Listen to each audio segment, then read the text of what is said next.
Kia revealed the refreshed 2024 Seltos. Available in front-wheel and all-wheel drive configurations, the 2024 Seltos is expected to hit showrooms in the first half of 2023.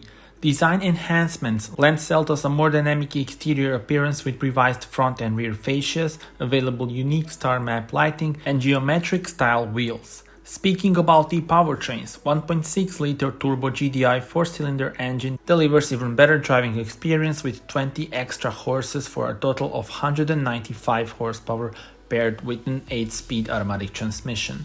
2-liter 4-cylinder MPI engine offers 147 horsepower and 132 pound-feet of torque routed through an intelligent variable transmission.